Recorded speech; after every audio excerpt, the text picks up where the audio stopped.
এই তো কয়েকদিন আগে রোজার ঈদ চলে গেল, আবার দেখতে দেখতে কুরবানির ঈদ চলে আসলো।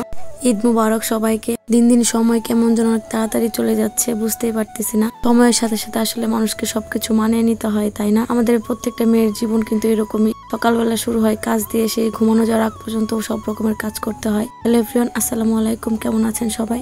ঘুম থেকে উঠে আজকে ব্লগটা শুরু করে দিলাম। এখন আমি বিছানাটা গুছিয়ে নিলাম। আমাদের মেয়েদের কিন্তু অনেক কাজ থাকে, সারাদিন অনেক রকমের দায়িত্ব থাকে আমাদের। সবকিছু কিন্তু আমাদেরকে করতে হয় একা হাতে। আজকে কোনো রকমের মশলা ছিল না, তো ভাবলাম যে সকাল সকাল উঠে মশলাটা করে নিব। আর আমার যেহেতু আজকে সারাদিন অনেক কাজ, সেজন্য কিন্তু আমার মেয়েও আমাকে জ্বালানোর জন্য অনেক সকালে আজকে ঘুম থেকে উঠে গেছে।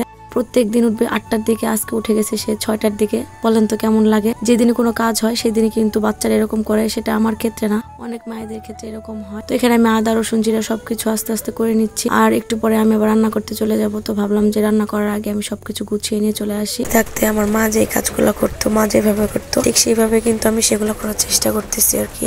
আমরা দুইজন মানুষ, যার জন্য সবকিছু কিন্তু অল্প অল্প করে রান্না করতেছি আজকে।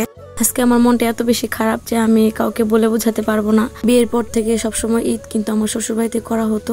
অনেকদিন পর বাবার বাসায় ঈদ করতেছি, সেইটা ঠিক আছে, কিন্তু আমার মনে কোনো রকম আনন্দ নাই। একটাই কারণ, আমার বাবা মা বাড়িতে নাই। বাবার বাড়িতে আসি, বাবার বাড়িতে ঈদ করতেছি, অথচ সেই বাড়িতে বাবা মা নেই। এটা যে কতটা কষ্ট। আপনারা অনেকে হয়তো জানেন যে আমার আব্বা মা কিছুদিন আগে হজে গেছে, তারা চলে আসবে আর কয়েকদিন পরে।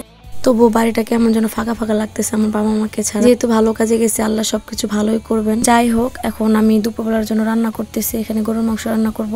আর এবার কিন্তু আমাদের কোরবানি দেওয়া হবে না, কারণ আমার বাবা মা যেহেতু বাড়িতে নেই আর আমি একা একা এত কিছু পারবো না, যার জন্য কিন্তু এবার আমাদের কোরবানি দেওয়া হয়নি। আজকের গরুর মাংস তরকারি কিন্তু আমি মাটির চুলায় রান্না করব। রান্নাঘরে চলে এসে আমি সব কিছু একদমই গুছিয়ে নিয়েছিলাম। তো এর মধ্যে আমি সব রকমের মশলা দিয়ে দিলাম। আদা বাটা, রসুন বাটা, জিরা বাটা সবকিছু দিয়ে আমি খুব ভালো করে মাখিয়ে নিলাম। আর মাখানোর সময় কিন্তু আমার হাতের ভিতরে হাড্ডি ঢুকে গেছিল, অনেকটুকু আমার লেগে গেছে হাতের আঙ্গুলে। এখানে আমি কিছু মরিচ দিয়ে দিলাম আর গরম মশলা দিয়ে দিলাম। বেশ কিছুক্ষণ মাংসটা কষিয়ে এখন অল্প কিছু আলু দিয়ে দিলাম। আলু কিন্তু আমাদের সবার অনেক বেশি পছন্দ, আর মাংসের ভিতরে আলু দিলে কিন্তু অনেক মজার হয়। আর বিশেষ করে মাটির চুলায় গরুর মাংস রান্না করলে কিন্তু খেতে অনেক বেশি মজা লাগে, একদমই সফট হয়ে যায় আর খেতেও ভালো লাগে বেশি। এই জন্য আজকে ভাবলাম যে মাটির চুলায় রান্না করি।